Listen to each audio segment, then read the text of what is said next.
A continuación, Panorama.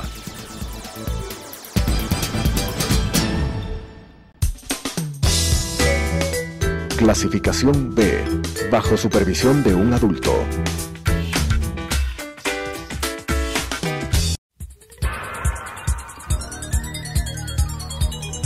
Las opiniones vertidas en este espacio por la producción y dirección del programa son de exclusiva responsabilidad de sus autores y de quienes intervienen en ellos.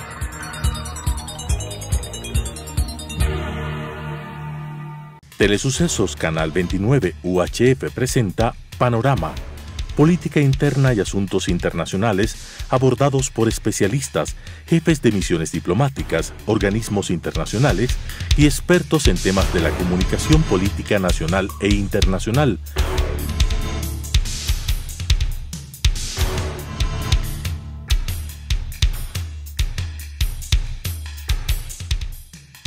Con la conducción del doctor Edgar Jaramillo.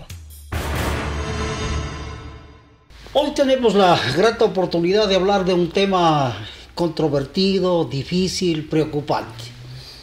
Las librerías no son una tienda cualquiera, no es un lugar comercial muy singular, muy especial, ¿no? En términos de que ofrece cualquier cosa, sino que es más bien un espacio cultural, un espacio para la reflexión, para el debate y aún un espacio social para el encuentro, ¿no?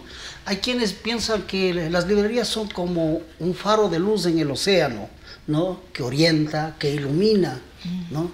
Y así deberíamos entender, pero hay muchas dificultades y de todo esto vamos a hablar esta noche con doña Mónica Barea, que es escritora, ¿no? Dedicada al tema de los libros por muchos años, tanto como librera independiente y actualmente administrando su negocio propio. Estamos hablando de cerca de 4 décadas, ya 37 años y más dedicadas a esta encomiable labor que no deja de ser preocupante por las dificultades que está enfrentando, y vamos a revisar algunos indicadores para comprender mejor la situación. Bienvenida, doña Mónica, y hablemos por qué entender que las librerías son un espacio cultural, por qué es un escaparate cultural una librería. Bueno, primero muchísimas gracias por invitarme. A ver, yo creo que la diferencia entre una librería y un negocio cualquiera, como usted señala, es justamente eso tan lindo que dijo, de ser un faro en el océano. De ser un faro en el océano, porque nosotros no vendemos cualquier cosa, vendemos el pensamiento y el sentimiento de todos esos autores que están ahí en los libros. Alguna vez me preguntaban si en la librería habrá fantasmas y si no me dan miedo, y yo contesté que a mí me daría pavor si no hubiera fantasmas, porque con tanto pensamiento que hay ahí, con tanta sensibilidad en la poesía, en la literatura, con tanto aporte de tanta gente, con tanto, como le digo, el pensamiento universal está ahí, y es eso lo que nosotros vendemos. Entonces, obviamente, esto está ligado a la cultura de todas maneras, porque lo que vendemos es un producto especial, no es una lechuga, no es un zapato, no es un bien de consumo, un celular o lo que sea, no, vamos mucho más allá, vendemos el pensamiento y vendemos algo que es para enriquecer igualmente el pensamiento, el sentimiento del lector. Entonces yo creo que esa es la diferencia y por eso estamos tan ligados a la cultura. Cuando usted nos habla de que tenemos poesía, literatura, ciencias, debemos entender que hay librerías que son generalistas, otras que son especializadas y otras que están dedicadas a los textos de enseñanza. Más o menos esos podrían ser los tres grandes sectores, ¿no es cierto? Sí, exacto. ¿Cuál de estos sectores piensa que son los que más dificultades tienen en el momento? Yo creo que nosotros, las librerías independientes de interés general. De interés general. De interés general. Esas somos las que nadamos a contracorriente. Yo creo que las grandes cadenas de librería tienen otras condiciones, tienen otra otro espacio, otro todo, y entonces obviamente para ellos la cosa es un poco más fácil, ¿no? Somos las librerías independientes las que siempre estamos un poco en esta lucha, en esta resistencia permanente. Bueno, yo creo que los otros sectores también tienen, porque por ejemplo en el caso de los textos escolares, de los libros educativos, hoy ya en algunos países se enfrentan grandes dificultades, porque todo viene en una laptop pequeña o en una tablet, y allí están todos los textos que antes tenían que irlos a buscar a las librerías, y con un tratamiento pedagógico, educativo, en donde los resultados están indicando que aprenden de mejor manera. Pero volvamos, cuando usted dice que estamos nadando contra corriente, lo que vamos a identificar cuáles son las dificultades, los problemas que tiene que enfrentar un librero. Yo creo que hay una gran dificultad, y eso es una gran dificultad ecuatoriana, desgraciadamente. Me imagino que los libreros en todo lado tienen sus problemas, ¿no? Sí, por supuesto. Pero concretándonos al Ecuador, yo creo que es el gran problema es el que no contamos con una política cultural. Aquí los ministerios de cultura todavía creen que hacer cultura es pagar a 4 danzantes para que hagan algún baile. No, tiene que haber políticas culturales. Entonces tiene que haber un plan lector. ¿Qué es un plan lector? Agarrar 4 libros de 4 amigos y ordenar que en los colegios se lea eso. No, de ninguna manera. Es tan simple como decir, en los colegios ecuatorianos, la juventud ecuatoriana, la niñez, va a leer 5, 10, 15 o 20 libros al año, punto. Usted, señor profesor, verá qué leen los niños, verá cuándo leen y cómo leen. El punto es que a mí me cumple con esto. Tan simple con eso. En el Perú, por ejemplo, hubo esta normativa. Simplemente el Ministerio de Educación o de Cultura, no sé cuál de los dos o cómo fue esto, dio esta norma. En el Perú se lee 8 libros al año. Punto. Yo conversaba con un editor, con el director de Editorial Santillana. Me decía, gracias a esta política, simplemente se han rebajado los negociados, las peleas, las cosas de que lean el mío, no, mejor lean el mío, espere, veamos qué leemos. No, simplemente cada editorial va con su catálogo y el profesor decide, este año voy a leer este, el próximo año voy a leer este otro, voy a hacer leer este y tal.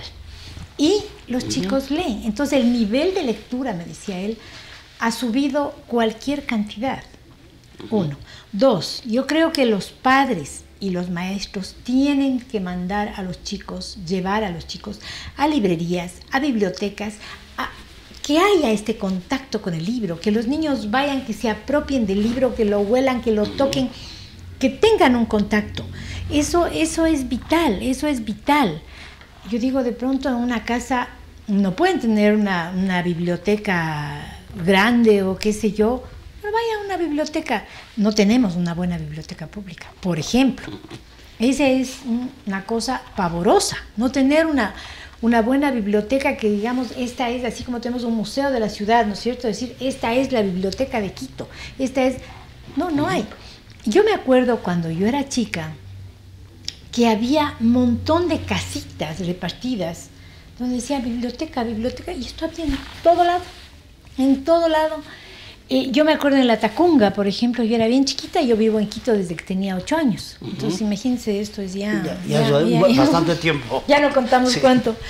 Ya es un siglo atrás, ¿no es cierto? Medio siglo, por lo menos.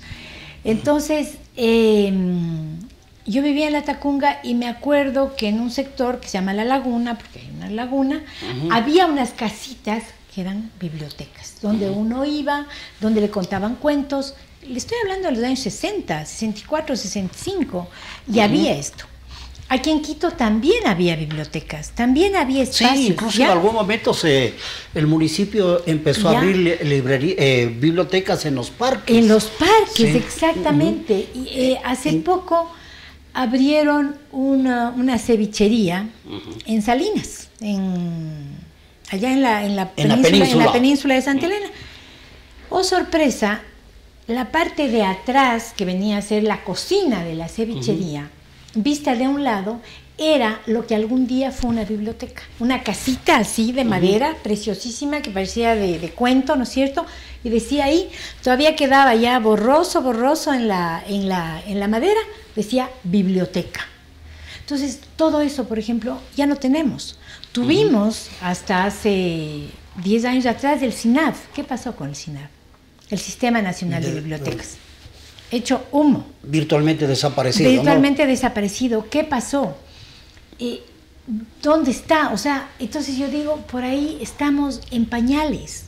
Porque el momento que desde el Estado haya políticas de lectura, políticas culturales, que obviamente si empieza en el Estado va a ir hacia los colegios, va a ir hacia las familias, va a ir hacia todo, todos se van a volver buenos lectores y esto se va a mover mucho más. Ese sería el principal desafío, ¿no? Ese sería el desafío, ¿Cómo formar lograr lectores? Que los niños, los jóvenes y aún los adultos encuentren en la lectura un hobby, una distracción, algo que les complemente y que les haga sentir bien y que no entiendan como los estudiantes que es un sacrificio, que es un esfuerzo, que es una obligación por cumplir?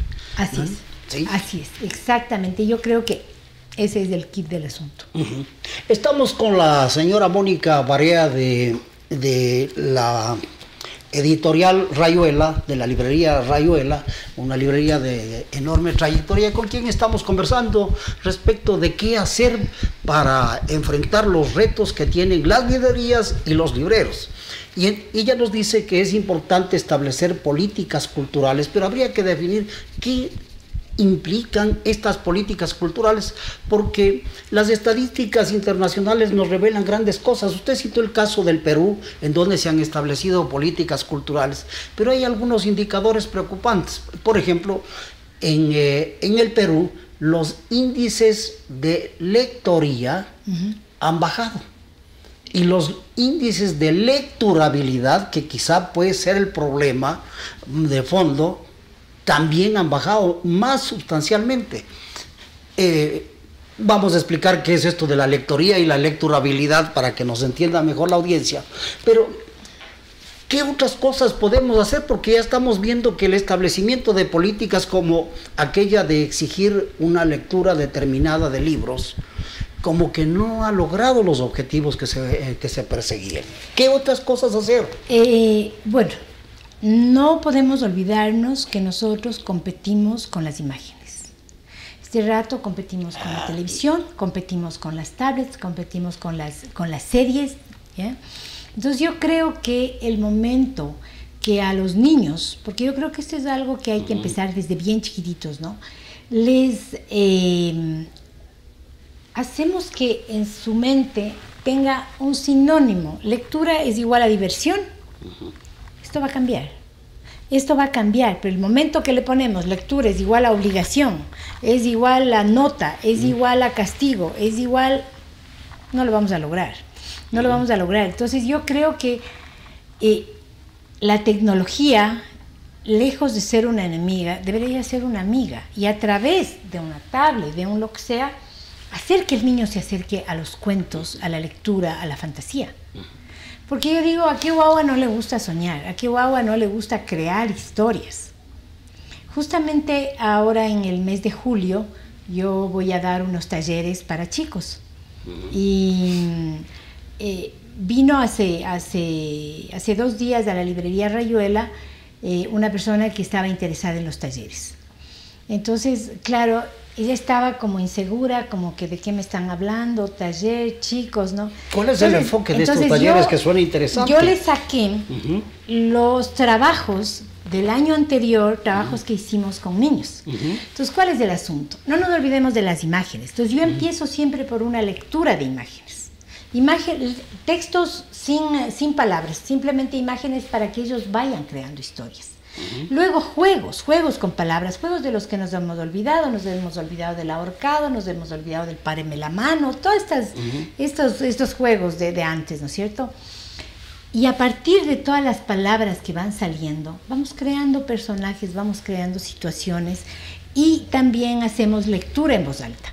lectura en voz alta de cuentos, de leyendas, estableciendo la diferencia de género, ¿no? O sea, ¿por qué una leyenda es una leyenda? ¿Por qué un cuento? Esta es una novela corta. Y bueno, primero los chicos se divierten y luego le enseñaba yo a esta señora un cuento divino de un caracol que vomita. Esa es la historia.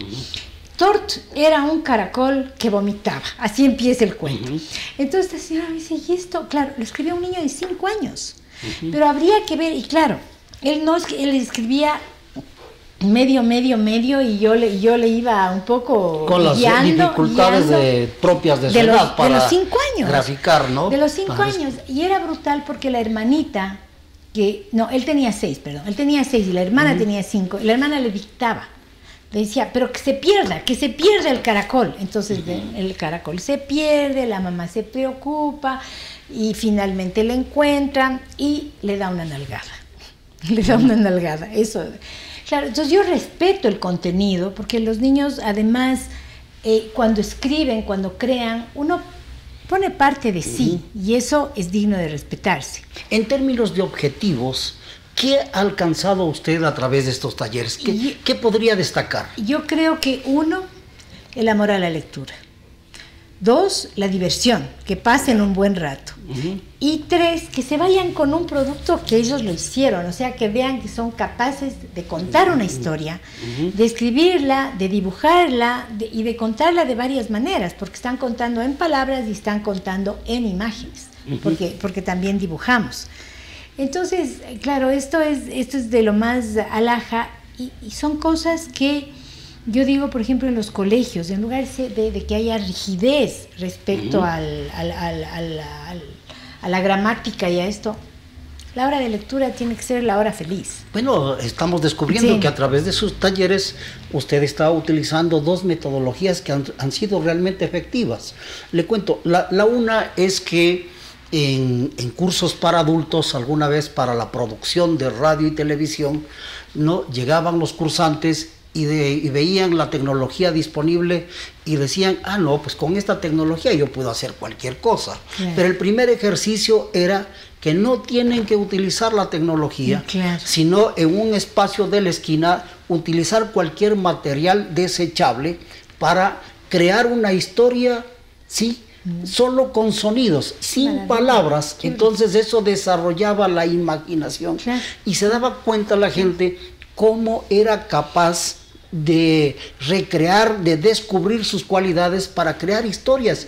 Y entonces, si luego complementaba con la tecnología, le resultaban mejor las cosas. Y la otra metodología que me parece interesante es que hoy los niños aprenden más jugando.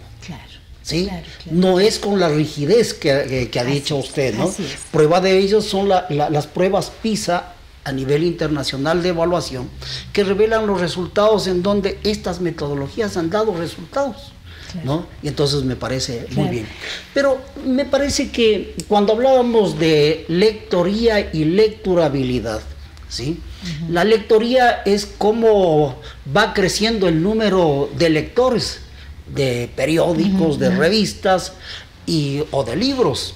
Y ahí, y ve a un colega suyo, Juan Manuel Cruz, de la librería Rayuela de Málaga, señala, entre otras cosas, que entre España y América Latina, cada año se producen alrededor de 150,000 libros al año. Y entonces que para una librería es imposible mantener toda esta gran producción intelectual, ¿no? Y entonces tienen que especializarse o seleccionar. ¿Hay alguna investigación para conocer los intereses de los lectores ecuatorianos? Bueno, yo creo que por lo menos en una librería como la mía, una librería independiente, hay mucho diálogo, ¿no?, entre el lector y el librero. ¿Qué le gusta? ¿Qué ha leído? Mi pregunta siempre al atender a un lector es, ¿qué fue lo último que leyó y le gustó?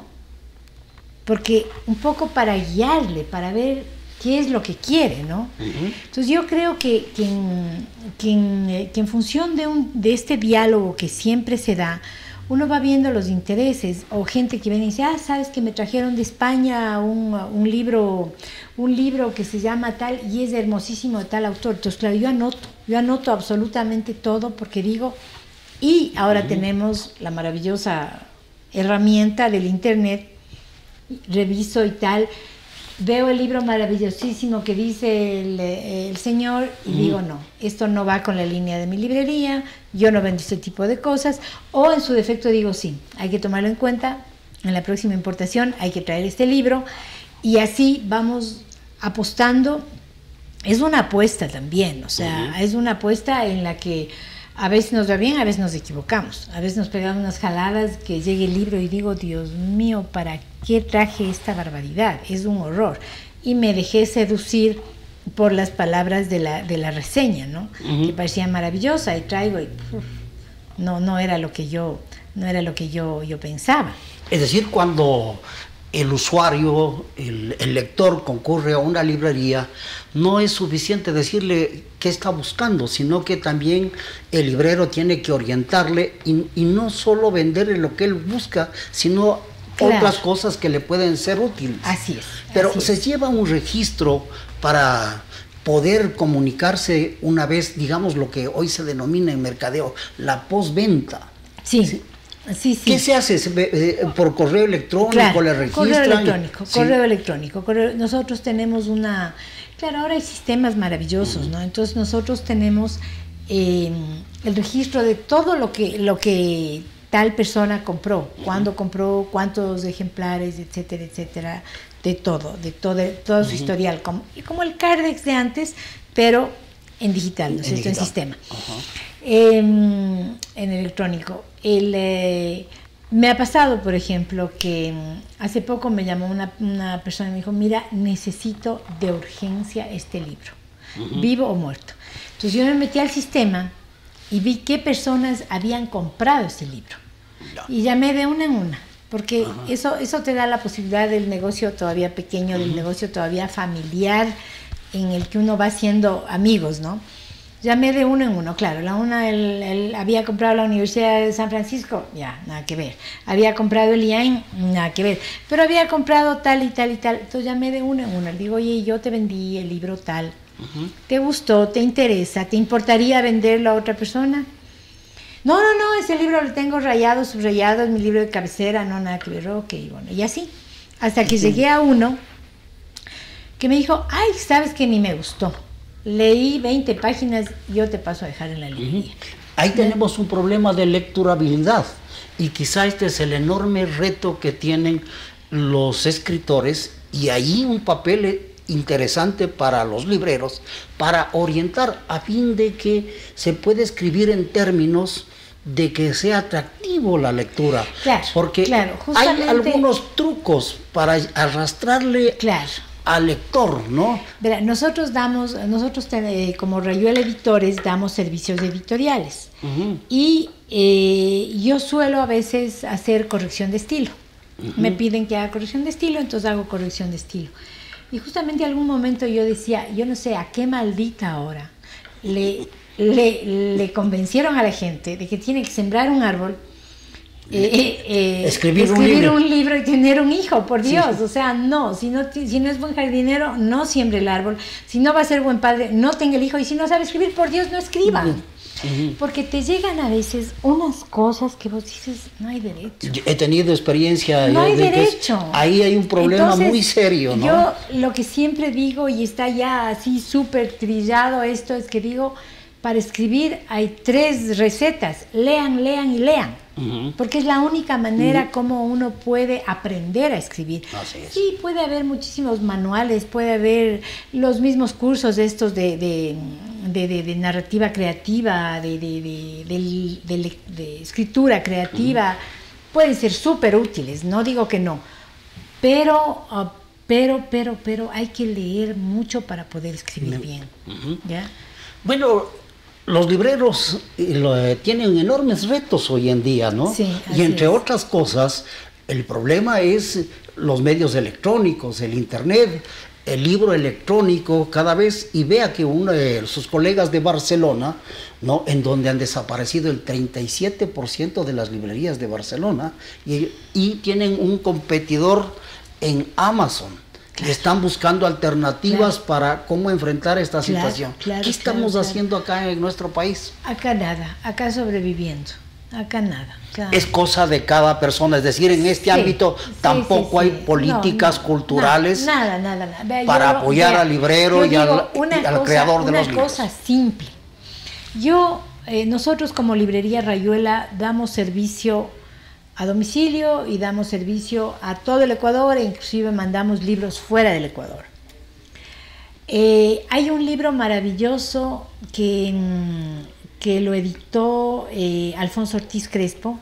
Es un libro sobre las imágenes de la Iglesia La Compañía. Todos los cuadros de la Iglesia La Compañía están basados, originalmente fueron unos grabados alemanes del siglo no sé cuantísimos, y los jesuitas tenían estos grabados y les entregaron a nuestros indios y les dijeron, vaya pinte. Y los cuadros religiosos que tenemos en la Compañía son eso.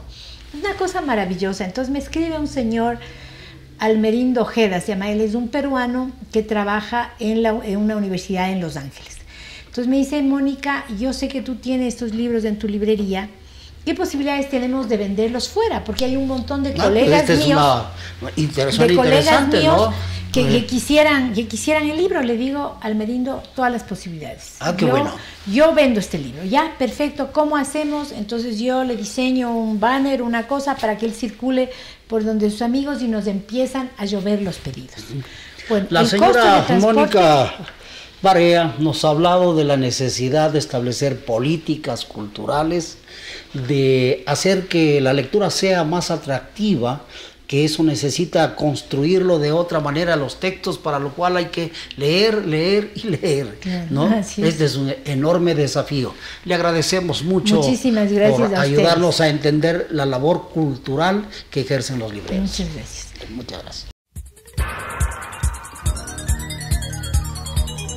Las opiniones vertidas en este espacio por la producción y dirección del programa son de exclusiva responsabilidad de sus autores y de quienes intervienen en ellos.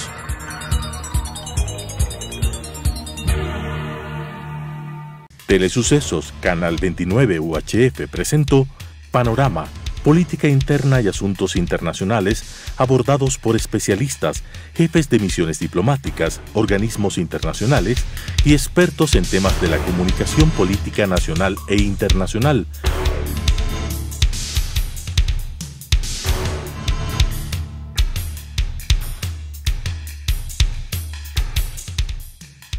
Con la conducción del Dr. Edgar Jaramillo.